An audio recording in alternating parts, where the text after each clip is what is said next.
Alright, how to solo the bridge on hard mode with a Warlock, Voidwalker subclass. I'm using the same perks as I was using in the Abyss. The only exception is life drain instead of surge for your melee ability.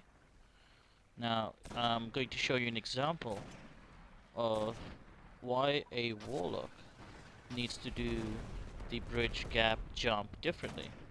Because a Warlock does not have the agility to be doing the same strategy as a Hunter when blinking across. A Hunter has a base agility of very very high, while a Warlock has a moderate agility. When you try to jump across using the Hunter's way, where you look straight and go, you'll notice that I hit the middle of the ledge and I drop down. That's because my agility wasn't high enough. When I blink, it doesn't go as far forward as a Hunter's blink would. Now, you can adjust this by looking up. When you look up, you blink higher while you're swinging with the sword. So to demonstrate, I start the fight and I kill the sword bearer. Once I do, I will look up at a certain height before I start swinging. This is the minimum height that you will need to get across.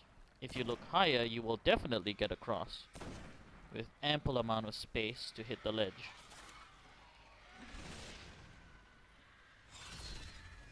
I grab the sword, blink, get to that rock.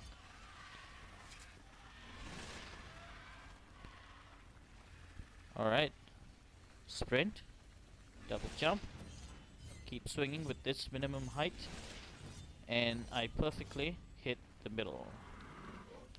There you go. That's how you get across with a Warlock with blink.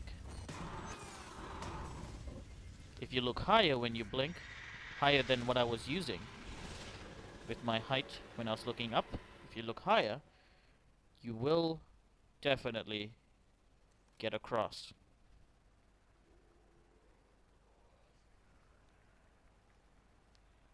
I switch to my favorite primary weapon in the game, the Fatebringer.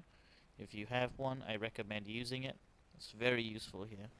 If not, the Word of CROTA works well as an alternative.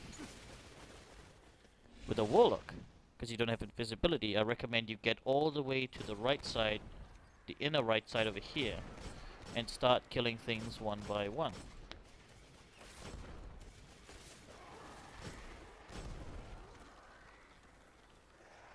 The idea of using a Vortex build on a Warlock is simple. If you get into a difficulty when you have thralls chasing you and you're low on health, you can jump up, blink up, place a Vortex grenade right below yourself, drop into it, and what happens is the thralls won't be able to attack you because there's a area of effect under you. So then is where you recover your health. With the extended time on Vortex with one of your perks with your subclass, an extended Vortex will allow you to regenerate your health enough so that when the Vortex disappears, your health will be high enough and you can get out of there pretty quick. Now, I did not expect this Ogre to come out so soon, and I was lucky to get out of there.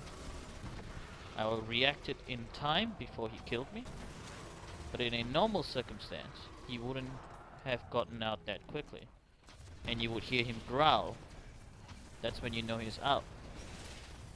So I blink away because he's enraged. I noticed that with the final shot, and he's done. Notice that I always employ this spot, which I call the safety rock, because it is very safe. If you need to get out of harm's way, you can always use the rock behind you to get away. If there's thralls behind you and you are in danger and low on health, again as I said, blink up, put a Vortex grenade below you, land on it, and you'll be safe to regenerate your health and kill thralls before the grenade disappears. So that's why I really like this build. And of course I'm using the Claws of Ahamkara because I really love this gloves. Because my strength, my base strength on this Warlock is very high because of my raid gear. So I'm complementing my stats with this exotic gloves.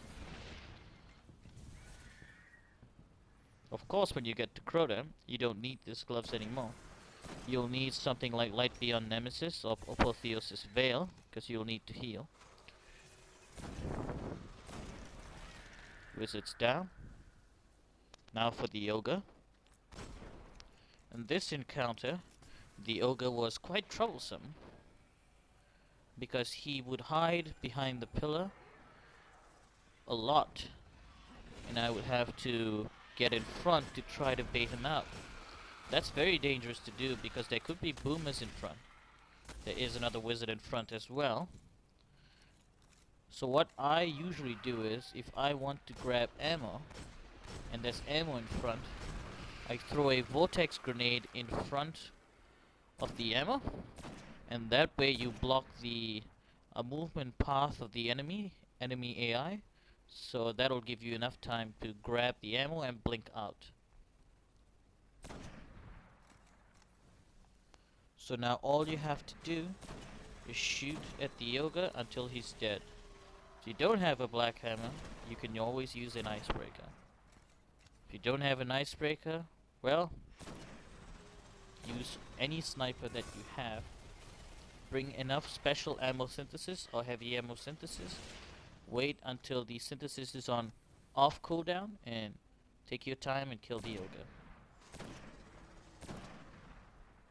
And you're done. So that's how you do the bridge on hard mode with a Warlock Voidwalker. It's definitely easier to do it on a sunsinger, but if you want a challenge, I recommend this.